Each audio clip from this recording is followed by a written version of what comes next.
My name is Vladimir. I'm working for Elcomsoft, a Russian company, for about 20 years.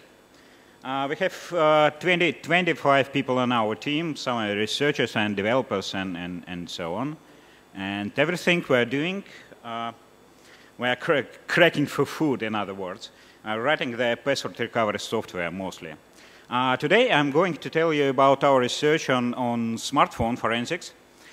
Some of this research, just a little bit, is being used in our current software, and some of this is really fresh and new, and the research is still in progress, and we're still working on it. I'll concentrate just on 3 types of the smartphones, BlackBerry's, iPhone, and Windows Phone.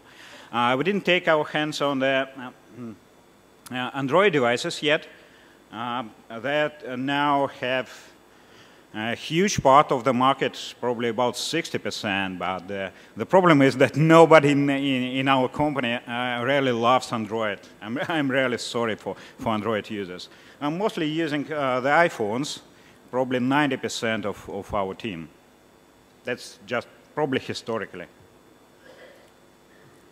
So one of the tasks we're experiencing in our work is forensic analysis of the smartphones. They contain a lot of important data, the mission-critical data, I would say. Not only personal, but business as well, because most of you obviously have your corporate email on your iPhone, your contacts and notes and a lot of other information. And so, when it comes to the analysis of the smartphone contents, there are a lot of methods of how to get as much as you can out from the smartphone. The people doing there are mostly working for forensics companies, for government, for police. For example, just a quick case, we experienced it about 2 years ago. You probably remember the tragedy in Norway when Breivik killed about 100 people. And the same day in the evening, we have received an email from the Norwegian police asking, can we provide any help to extract information from the iPhones from the people who were killed. Many of them, of the smartphones, I mean, have been protected with a passcode, and to identify the victims, they were needed to break the passcode and get personal information out from there. And we provided them with our software for cracking the iPhone passcode and to get information from there. So for different platforms, there are different methods available, starting from the logical acquisition, which is the simplest probably method, and just by connecting the cable to the smartphone and to the computer and running some software that gets information out of there. For iPhone, there is a kind of logical acquisition called advanced logical. That's not an official method, and it requires a lot of experience, and I will tell you more about that.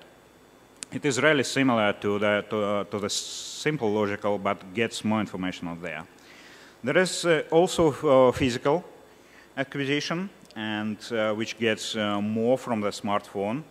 There is chip-off method, when you just extract the memory chip out from the iPhone. It is destructive, actually. You won't be able to repair your device after that, but you'll get the complete memory dump of the device. You can also create just a local backup of the smartphone. Most of the vendors provide special software for that. And for iPhone, there are a few additional methods of extracting information. First of all, you have the complete backup in the cloud. Of course, if the appropriate setting is set on the iPhone. And also, there is a feature introduced in iOS 7 called iCloud Keychain, which allows you to upload some of the private information, like the passwords to websites, after complete information, and even credit card number. There's special storage in the iCloud. It is additionally protected by the special security code and sometimes with a 2-factor authentication. But still, information is there, and sometimes it is possible to extract it. Also, most systems can store the documents in the cloud. I'm using it all the time, for example, making the presentation on my home Mac computer and uploading it to the cloud. Actually, I'm editing it right in the iCloud, and then I have it here on my iPad and on iPhone as well, and accessing from everywhere. This document, those documents can also contain a lot of information interesting for those who perform forensic analysis. And finally, there is a location service for most of the platforms, just not for BlackBerry, but it is available for Android as well, which allows anyone to detect your almost exact location using GSM and GPS services. I'll start with the iOS and briefly describing how it is being done. The logical acquisition for the iPhone is quite simple. It's just performing the backup using the iTunes. A device must be unlocked, or you should know the passcode, and it is possible that backup created by iTunes will be password protected. The password protection is not just the property of the file, like for Windows, for Microsoft Word or Zip or Hive or anything like that. Actually, the password for iTunes backup is a property of the device itself. So once you set the backup to the iTunes, the same password will be used for all backups created on all computers. And backup password is stored inside the iPhone, and it is not possible to get it from there, but only with the physical acquisition by performing the full physical dump of the iPhone, which is really complex. And the password protection is good. The password is hashed using PBKDF function with 10 or 20,000 iterations, and even on the GPU, the password cracking speed is really low. So if you got the password protected backup, it won't be easy to break it. With the physical acquisition, this method is preferable because it gets much more from the iPhone. But it was possible to make it only for devices up to iPhone 4 that had the boot ROM style jailbreak. And so it was possible to perform the complete physical dump even without the knowledge of the passcode. The passcode just protects some of the information, like the keychain and the mail, but the rest you can get even without the passcode.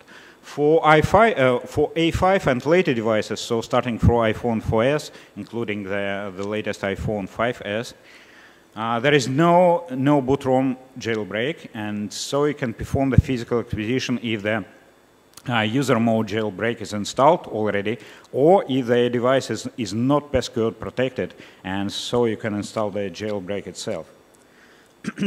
Advanced logical acquisition, it can also be performed usually when the device is also unlocked and you know the passcode. What it does, it doesn't use the iTunes. It directly connects to the special service running on all iPhones on a dedicated port. And there is a special protocol talking to this service and sending the commands to extract information from there. I will tell about that more. And finally, for the iCloud, if you know the Apple ID and password, you can get the complete backup of the device from the iCloud, of course, if the backup is already there.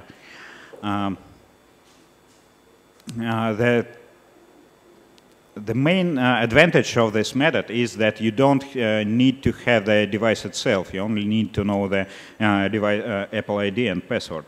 And the backup stored in the iCloud is almost the same, I would say 99% as the local backup. And also, the documents might be stored in the iCloud, and some application data and location data as well. Backup contains almost everything what is inside your iPhone. You can create it yourself using the iTunes, and for iCloud backup, the backups are performed every day, not more frequently than once a day when the device is connected to Wi-Fi and power source and the screen is locked.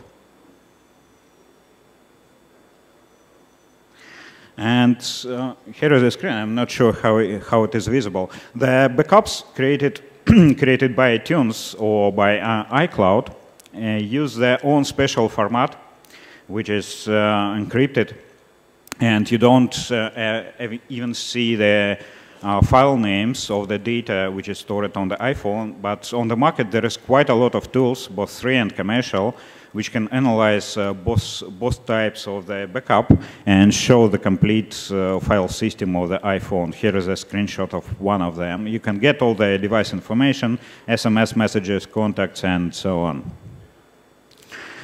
But actually there is more than that, and interesting for some organizations, I would say, that analyze the iPhone contents. For example, you get the application data for all Google applications which you were using. You get the data from the social network, from Twitter, Facebook, WhatsApp, and so on. There is also a keyboard cache, which keeps almost everything you type on your keyboard. It is saved in a few different files in almost plain text format. And there is also maps data. There is your voicemail. There are message attachments. And probably you don't know that when you delete your iMessage conversation from the iPhone, the pictures which were attached to incoming or outgoing messages are still stored there on the iPhone. There is no way to extract them using just the standard tools, but if you perform the complete copy of the file system, you will find in a separate directory all the images that were attached to the messages. There is also a quite comprehensive list of all the Wi-Fi access points you even connected to in your life, and it isn't possible using the auth features to delete those entries. And they also store some parameters of these access points, as well as the last date and time when you even connected to. Next, the frequent location data. You probably remember the scandal about three years ago when it was said that Apple collects all information about your movements.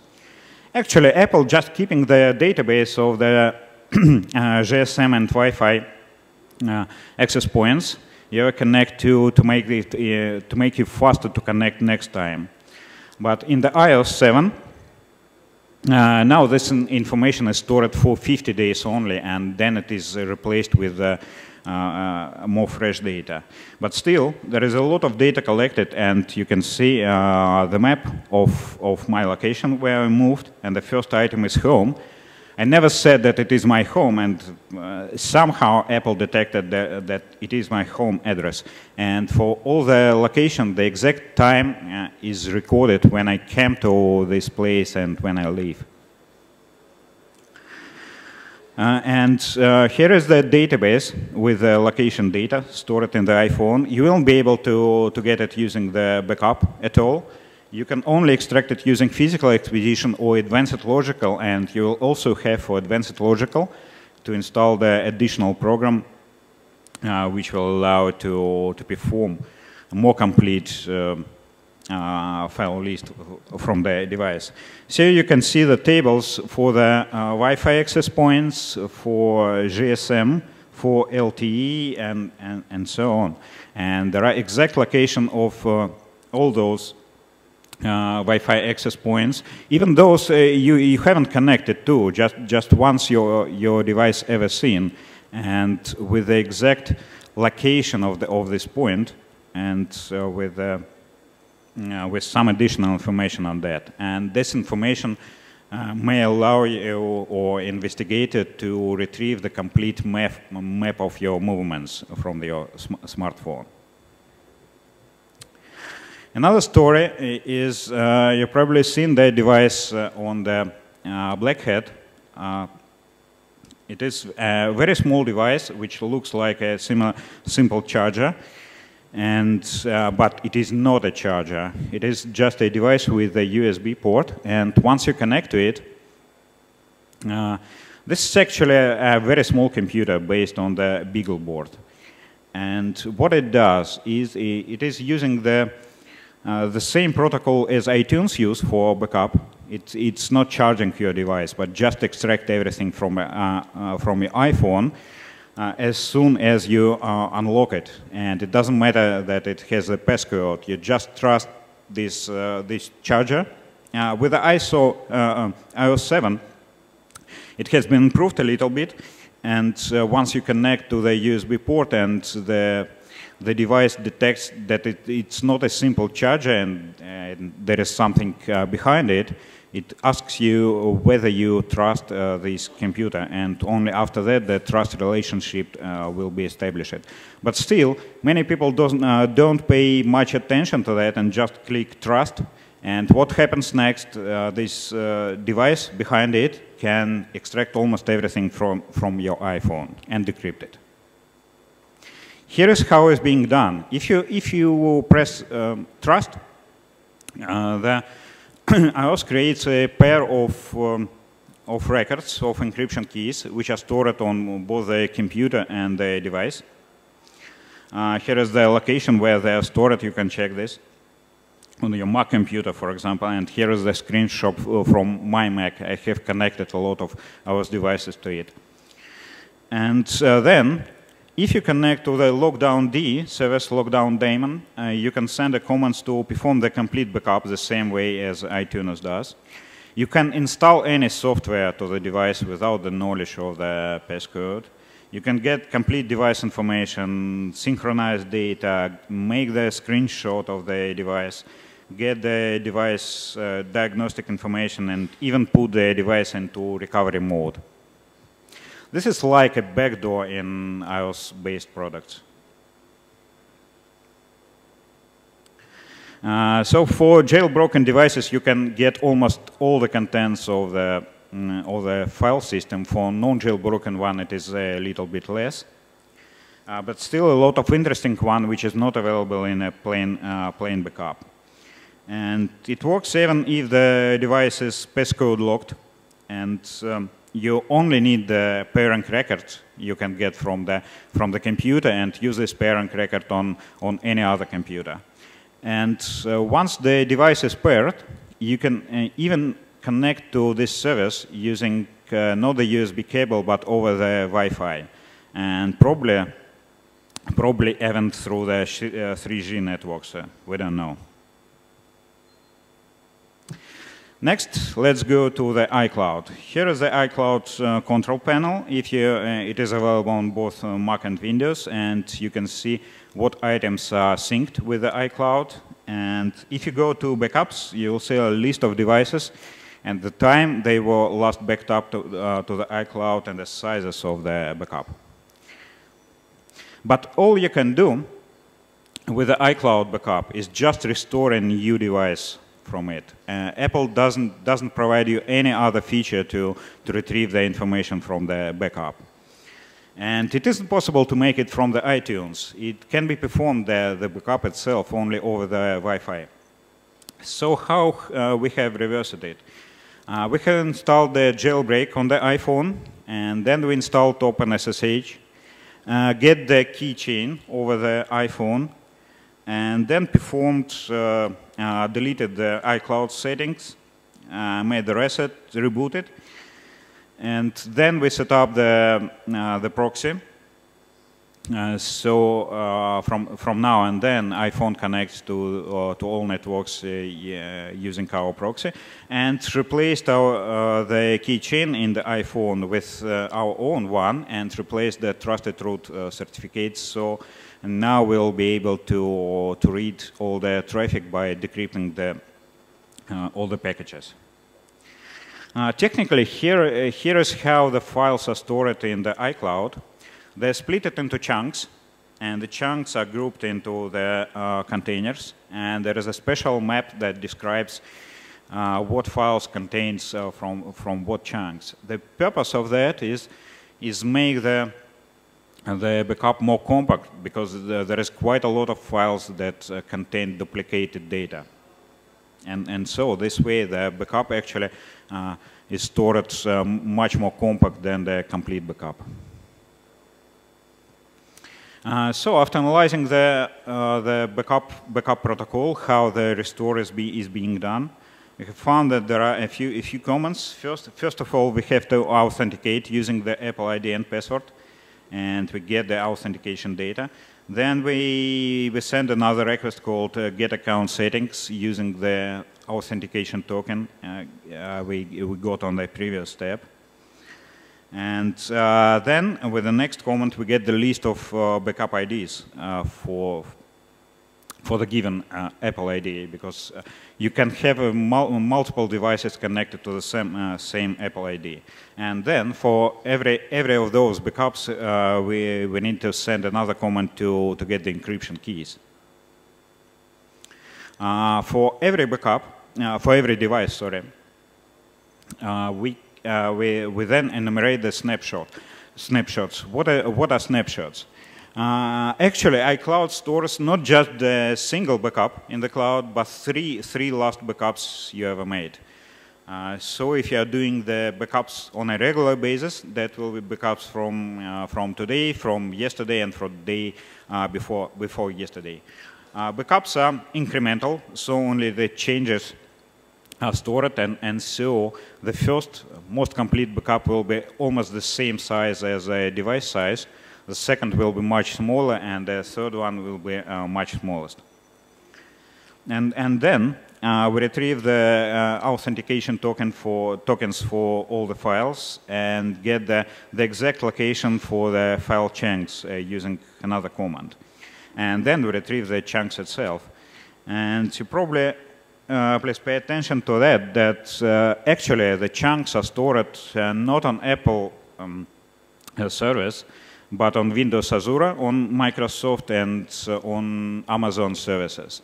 And in our experiences, for the same backup, for the same device, some of the chunks were stored on Amazon, and some of them were stored on Microsoft. And we still don't have an idea whether every backup is stored on both locations completely, just like for fault tolerance or whatever, to make it safer, or the backup is divided between those two servers, and only half of the backup is stored on Amazon and the other half is stored on Microsoft servers.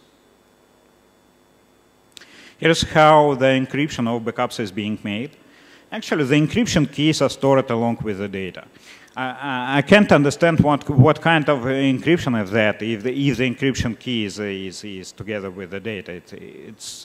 It's out of my means.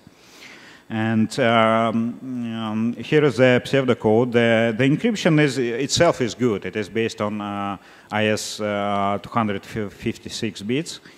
And encryption is being done by blocks. But we just get the data from the block.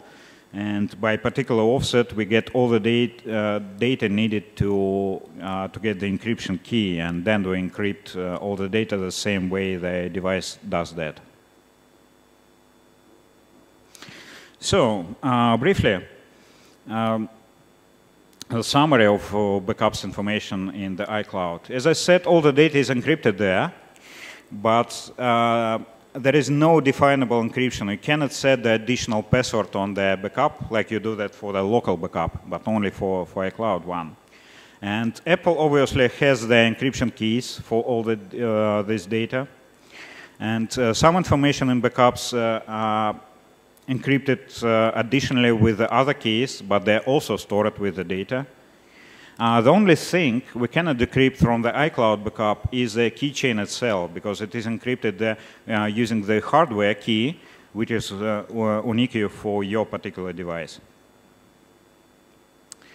And the other thing is that when you restore the device from the iCloud backup, once the restore process is complete, you receive the notification by email connected to this Apple ID that this particular device has been restored from your backup.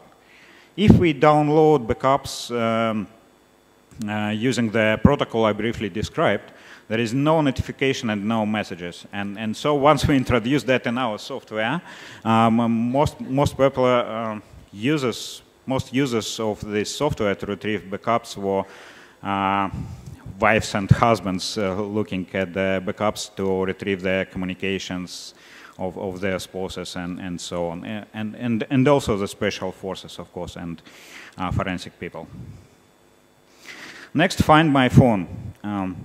If you enable this service, but most users do enable it just because if you lose your phone, it will be much easier to find it, and you'll be also able to send a notification to this device asking to return it, and you can remotely delete the device. And also, the person who found it or who stolen your device won't be able to reset the device until he disconnects it from the FindMyPhone service.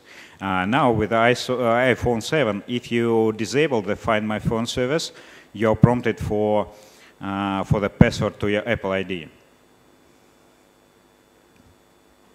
Exploring the FindMyPhone protocol was much simpler because we just capturing the traffic from the iCloud.com and decrypting it by also installing the proxy, and found the simple commands to get the location. First it is validate, and then it is login using the Apple ID and password. And then there are two commands to retrieve the locations. First it is just init client, and then refresh client to retrieve the latest location. With the first command to get the location, the older location is being retrieved, which may be up to six hours old. And if you send a command refresh client again, you'll get the current location.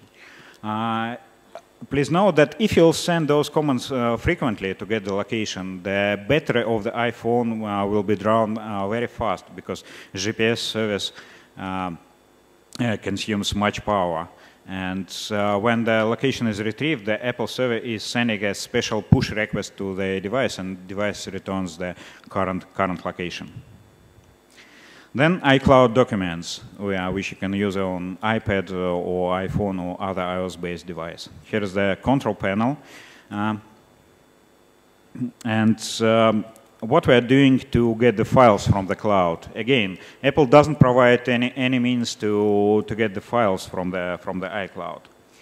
First, we are making the authentication request. It is very similar to one which is performed during the backup retrieval. In return, we get the authentication token and the ID.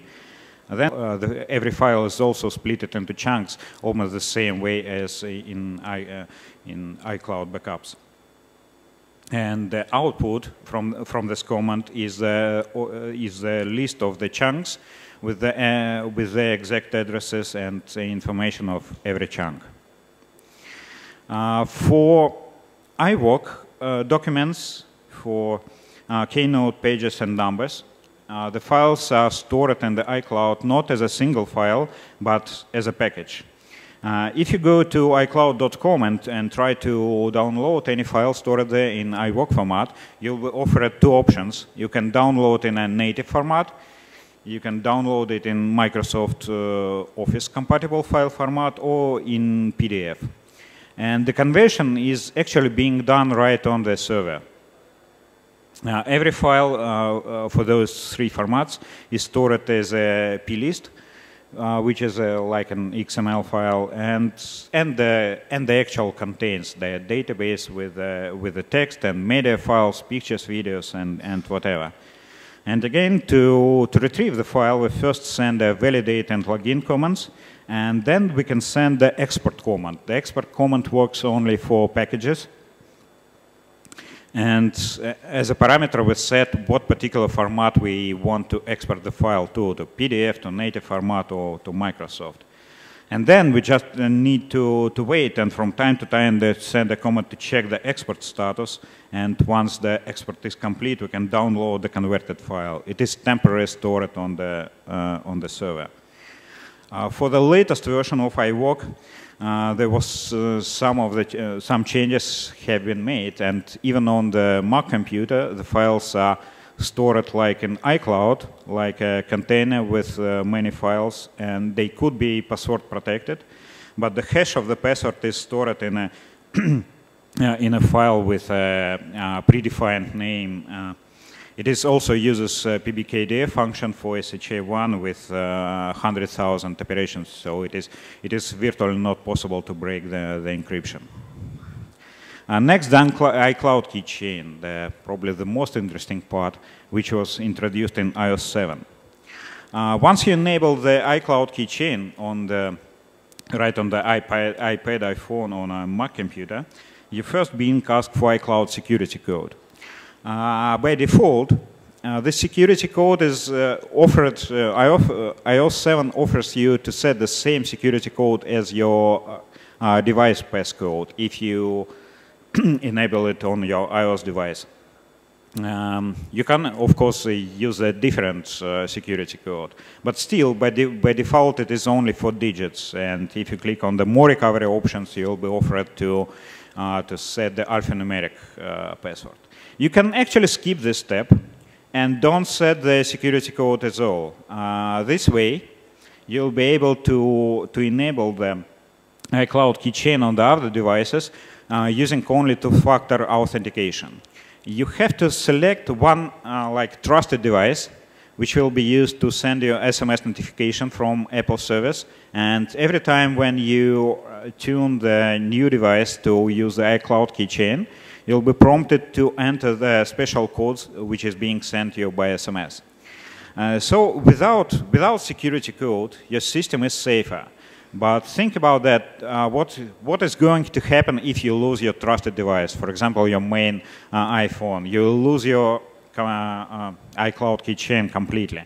So we assume that most people are still using the security code to be able to retrieve your keychain, even if their main trusted device will be lost. You see that when you set up the iCloud keychain on the Mac, there is a small note that if no other devices are available, use your iCloud security code to set up it. And it seems that in the iCloud keychain is stored much more information than in a usual keychain. Once I set up it on my device, I have found a few passwords I thought I never stored in my system at all. I don't know why. If you're doing, if you set up without the security code, once you set up the iCloud keychain on the new device, as I said, you'll have to enter the verification code which is sent to you by SMS. But also, when you enable the keychain on all other devices which are also connected to this iCloud keychain, there is a pop-up appears, as you can see on the right screenshot, with the question whether you should allow this particular new device to use the keychain. And if you press allow, then there will be no need to enter the security code or verification code on the main device, because the push notification is being sent to this device. Yeah, here is the screenshot again. So briefly, how we have explored that. Obviously, it is really hard to go inside the auth, especially if it isn't jailbroken. And so we have mainly analyzed the iCloud keychain functionality on the Mac. It contains several services and diamonds and so on, which retrieves information from the iCloud, sends authentication requests, make additional checks, store the keychain retrieved from the iCloud in the local cache, and then merge them with the local keychain. Here they are. One of the processes interacts with the iCloud control panel. It's called remote service. The SBD diamond is what it is doing the caching and restoring the keychain, and also it gets notifications once the iCloud keychain is being modified on some of the other devices. The Lucky 2 daemon talks to the iCloud. It gets requests from SBD daemon and make queries to the iCloud and receive the responses for them and decrypt them and pass them back to SBD daemon. There is also a SecD diamond for caching and restoring the keychain and get notification. And Kext driver, which is a kernel mode driver working in the macOS system, which works with the key-value storage. And security framework, and also the library for which implements the encryption and decryption functions. So what we try to do, and actually we get a success, we try to retrieve the keychain contents using only the security code, so to work around the two-factor authentication. First, we send the get account settings command using the authorization is being made as an Apple ID plus the password wrapped using the base 64. Then we make a sync query to get the keychain and the key back.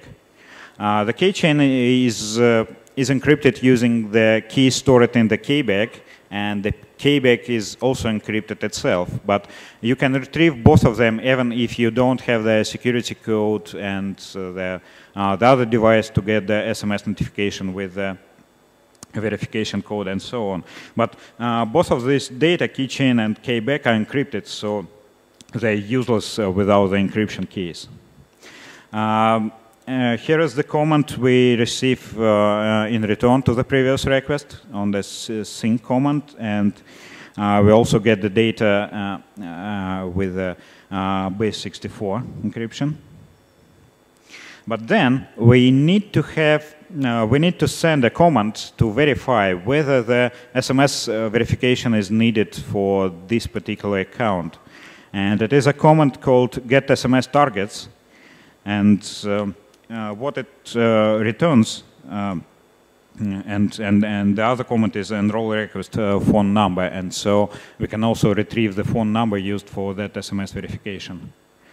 And with the request, with the response to this comment, here it is, we can see that yes, for this particular account, we need to generate the SMS challenge and also the length of the challenge. Or of the response that will be sent to the trusted device. Then in the next step, we send the SRP init command to get the keyback key. This is the key to decrypt the keyback, which we retrieved on the previous step. And as you can see, you will have to, if the SMS challenge response is enabled, you will also have to provide the server with the response we received on the trusted device. And finally, the keychain recovery itself is retrieving the keyback key. And this is the final step. And using that key, we decrypt the keyback, and using the keyback data, we decrypt the keychain itself. And almost the same as with the iCloud backups. When the backup is restored, I told you about that, on the new device, the notification is being sent on the device. If you use the functions and the request by yourself, there is no notification at all. The same with the keychain. When you enable the keychain on the iCloud keychain on the new device, all the other devices immediately show the message whether you have to allow this new device to use the keychain. If you use the protocol as described before, there is no notification at all, and so you can silently retrieve someone's keychain. But of course, you have to know the Apple ID, the password, and also the security code. And the keychain encryption itself is not really hard using the data we received. First, there is a class of data stored. There are two classes available. One is a GenP class, which stores the Wi-Fi passwords and credit card data. And second is INET class for saved Safari passwords, for the password-protected websites, and also for autocomplete the password fields. And we can we get all the data we needed to generate the ISK and then decrypt all the data. Here is a brief pseudocode for that. Unfortunately, we tried to perform the brute force recovery on the security code, because mostly it is, in most cases, it should be 4 digits only, but only after 5 requests with the invalid codes, the account has been blocked. And to unblock it, you need to call the Apple support. But I said unfortunately because we failed to do that, but obviously it is good for security reasons. So the conclusion on the iCloud. You always have a balance between the security, privacy, and convenience. If you Apple was able to make it more secure, for example, for implementing additional encryption of the iCloud data, but that way it will be not so convenient probably. And so you can get only 2 of those factors out of 3. And so it is your decision whether or not to store your data on the iCloud. It's also about backups on your documents and the iCloud keychain. And now we know that Apple has access to most of this data. And so we are not sure who else has access to that. Probably Amazon and Microsoft as well, and if you trust them, that's your choice. And also probably NSA has access to that too. There is quite a lot of work ahead about the photo stream, about the photo sharing, about how third-party applications data is stored in the iCloud, and how to back to my Mac is implemented. And also probably the most interesting thing about the Apple Touch ID. Apple says that it never stores your fingerprint data, but we never verified that.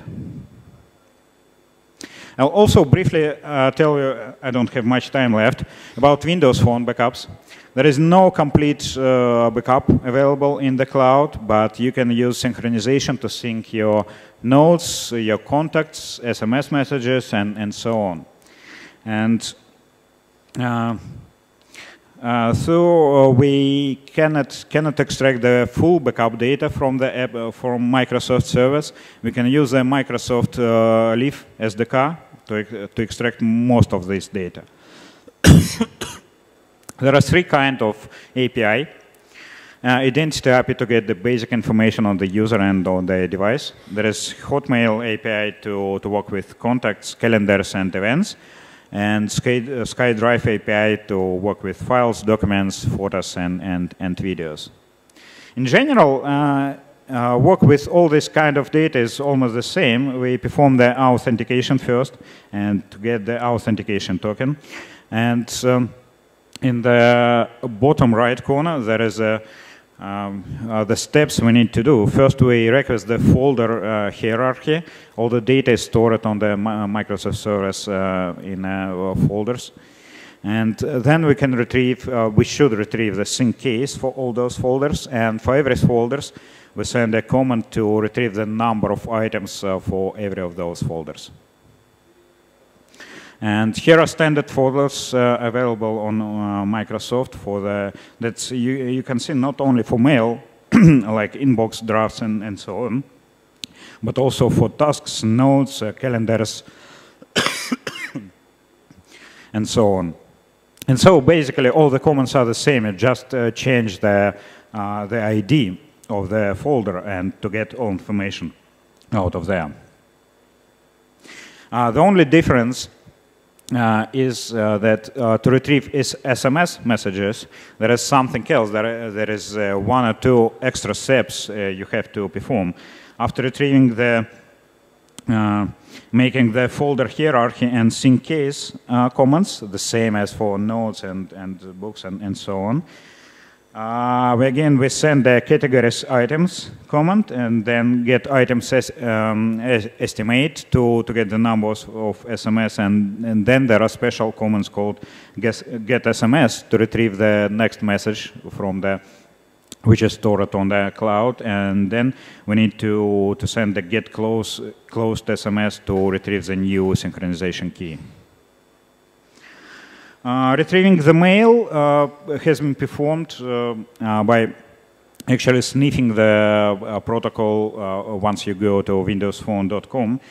And it is also quite simple. Authorization is a little bit different. We also send the leave ID and password and get authentication token and get the post request, and it redirects to the other to the other location with some other address which we will have to send a further request to. And when we just send a get command with next email ID and to retrieve it contents. There is also a FindMyPhone feature. It is probably even a bit more advanced than one available for iOS. We can also get the phone location. We can make the phone ring. We can log the phone and show a message, and we can erase the phone. Also, the authentication is needed using the leave ID and password. But there are some interesting things about that. If device isn't found when you send the request is still cached on the Microsoft service. And once the device will become available, the owner of this account will get an email in return that this device now is available in the network with these coordinates.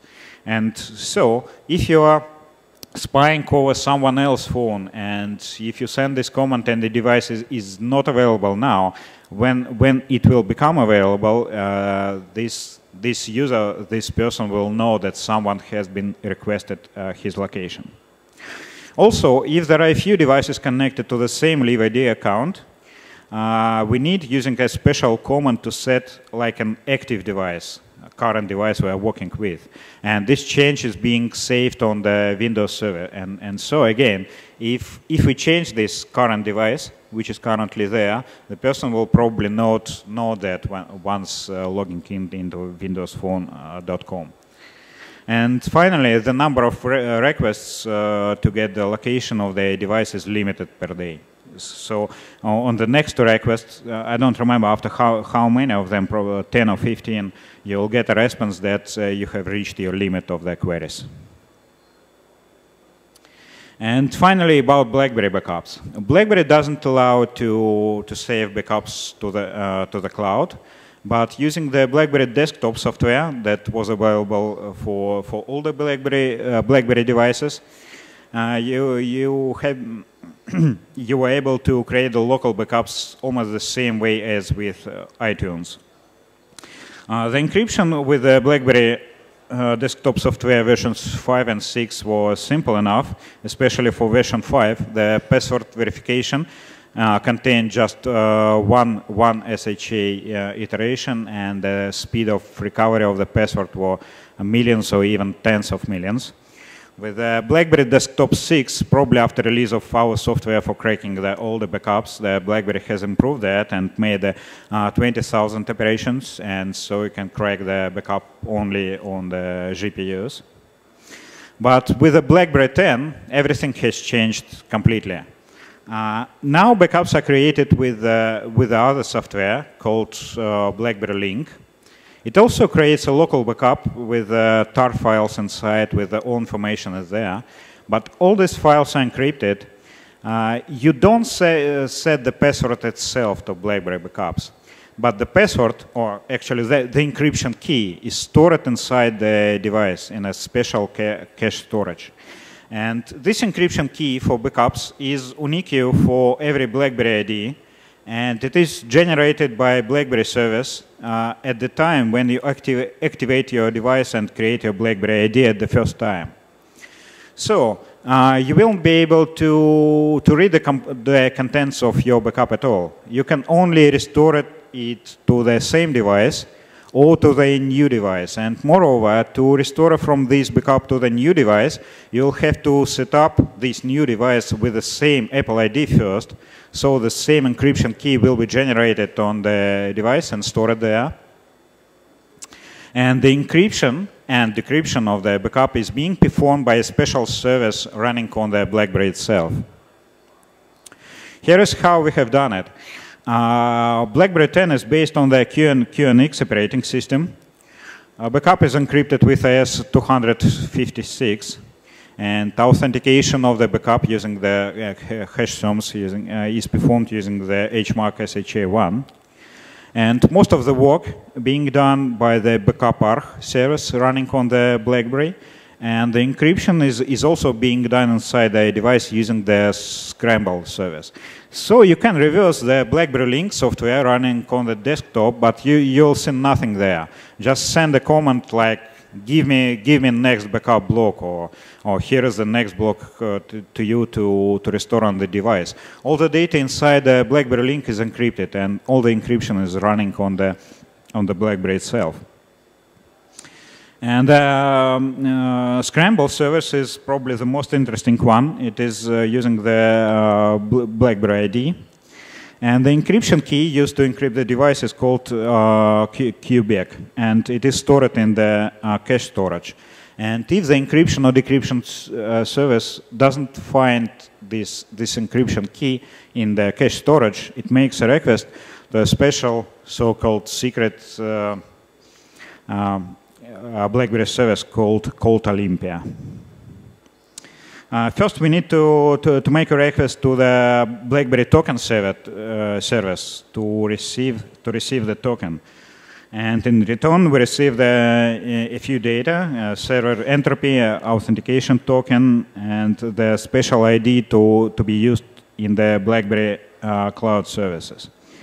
And then, to get the actual encryption key, we need to get authentication token, and then the next one, then get the request, send the request to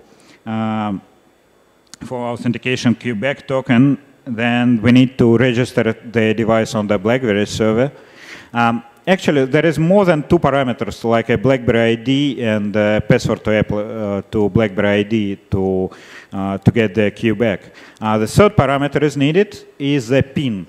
PIN is an unique ID of the BlackBerry user being used, for example, for BlackBerry Messenger. And we have found that we can send any PIN to this request along with the usual ID and password, but it should be a valid PIN. When we send a request with an invalid PIN, which doesn't exist, we receive an error in return. But still, using any PIN, but with the same Apple ID and password, we always receive the QBAC. So QBAC is probably stored on the BlackBerry service connected to the every Apple ID. Here is the the structure how it is being done. It is an Olympia service. As I said, it is not, say, publicly available and not mentioned in any documentation. And it is a user cache and a key cache in the device, and it sends requests to Olympia service, and BlackBerry Link just translates those services and receive responses for them. And the QBAC key which we receive is being forwarded to the Scrambler service, which encrypts and decrypts the data stored in the BlackBerry backups. So that's all. I also wanted to say thanks to the people from our team who really helped me with the research on all those topics. And there are 9 people except me who are taking part in that research. And thank you all for listening. If you have any question, you can catch me over there. Thank you.